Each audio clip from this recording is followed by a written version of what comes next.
quand est venue l'idée de faire un projet ensemble, nous, le Centre culturel canadien à Paris et la Fondation Grand-Am pour l'art et l'environnement, je me suis dit, mais qu'est-ce qui peut avoir du sens dans les deux lieux? La question du contraste m'est apparue centrale. Pourquoi? D'abord parce que ces lieux sont eux-mêmes opposés, je dirais. On est au milieu de la nature ici. Tout est très apaisant. On n'est pas dans le bruit et la fureur du monde. Au Centre culturel canadien, on est dans une grande ville, Paris. On est aussi au sein d'une ambassade qui est un lieu hautement politique, mais à mission diplomatique. On est un centre culturel étranger au milieu de 35 autres, donc on doit prendre notre place, faire notre place. L'importance du Centre culturel canadien à Paris et donc en France, et je dirais même donc en Europe, ne va pas de soi et doit être réaffirmée sans cesse dans le contexte contemporain. Et donc ce contraste, j'ai voulu le mettre en relation avec les questions environnementales. Ça voulait dire donc non pas se concentrer sur un seul thème et l'approfondir. Pour moi, ça n'aurait pas eu de sens ou d'intérêt dans ce rapport, dans ce jeu entre les deux institutions, mais s'intéresser à des grandes questions environnementales à travers aussi un autre prisme qui est celui de la planète, de l'échelle globale, des relations internationales, puisque c'est le contexte dans lequel on travaille tous les jours à Paris, au Centre culturel canadien.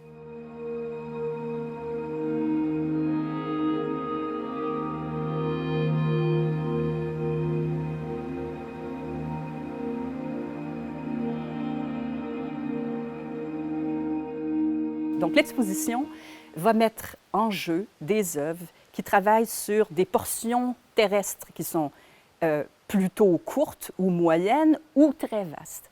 Donc, on est sur la Terre avec des plans cartographiques urbains, avec des petits points de vue très courts sur des cours d'eau, mais aussi en même temps avec une vue, alors à l'autre bout complètement de cette échelle, de la planète Terre vue de la Station spatiale internationale. Et donc, ces étendues de différentes échelles entrent en conflit ou en connexion ou en jeu avec notre rapport à ce grand contenant qu'est la planète.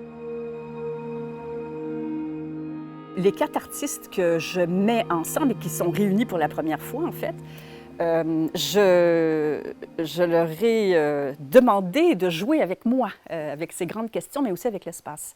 Et elles ont accepté. On a un rapport de confiance de longue date avec chacune. Ce qui voulait dire, par exemple, que Isabelle Ayer, qu'on connaît très bien au Québec, je voulais la montrer de manière surprenante. Pas seulement pour que ce soit surprenant, bien que ce soit une valeur intéressante dans une expo quand même, mais aussi pour lire autrement son travail et créer un peu un choc esthétique par rapport à la manière de regarder son travail.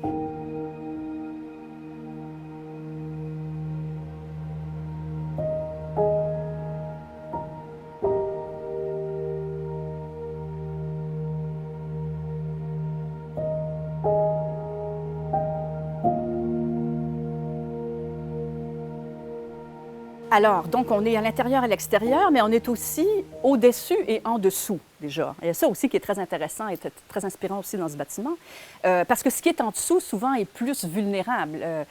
Justement, la pièce, la vidéo de Cécile Hartmann parle de ça. Le grand chantier à Dubaï, les ouvriers qui travaillent sous des tours absolument gigantesques et dans des conditions d'insécurité totale, donc il y a une extrême vulnérabilité. De beaucoup de ces situations aussi qui ne sont pas horizontales, mais verticales. Et donc, le dessous du bâtiment, l'occuper d'une manière très particulière me permettait aussi de creuser cette question de la vulnérabilité et du contraste.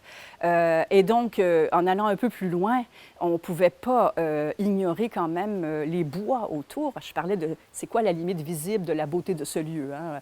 Je voulais aussi la jouer avec l'œuvre de Capucine Weber, hein. Cet ensemble de 5 colonnes, très mystérieuses, un peu taille humaine, mais ces colonnes, c'est à la fois quelque part des êtres humains, et puis en même temps, ce sont des empreintes. Ce sont des empreintes de cordage, mais l'empreinte des cordages nous fait glisser potentiellement vers toutes sortes d'autres idées d'esclavage, de soumission, par exemple, de manière extrêmement fine, puisque à chaque fois, ce sont des œuvres qui, oui, parlent d'un sujet particulier, mais en même temps parlent d'un sujet universel.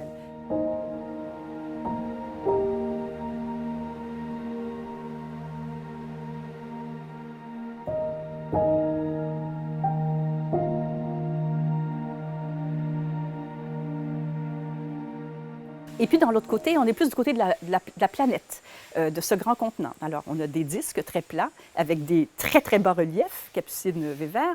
On a en même temps cette vidéo qui, pendant 92 minutes, nous fait faire le tour de la Terre depuis le point de vue de la Station spatiale internationale. Mais ce qui est important, c'est le rapport entre ça et des textes littéraires que Capucine installe dans cette vidéo et qui nous font justement voyager bien ailleurs que ce qu'on voit.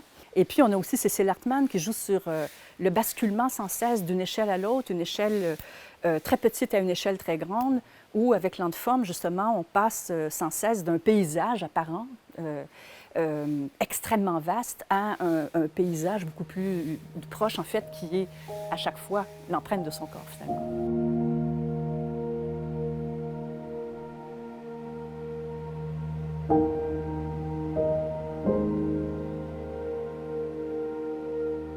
Donc, la question environnementale va être traitée à la fois à des échelles de grande proximité ou au contraire de très grande distance. Et ces questions environnementales, elles vont toucher, elles vont croiser la question du mal-logement, la question de la pauvreté, la question des inégalités sociales, donc plein d'autres questions politico-économico-sociales qui, de toute façon, à un certain moment, sont tout le temps interconnectées avec les questions environnementales.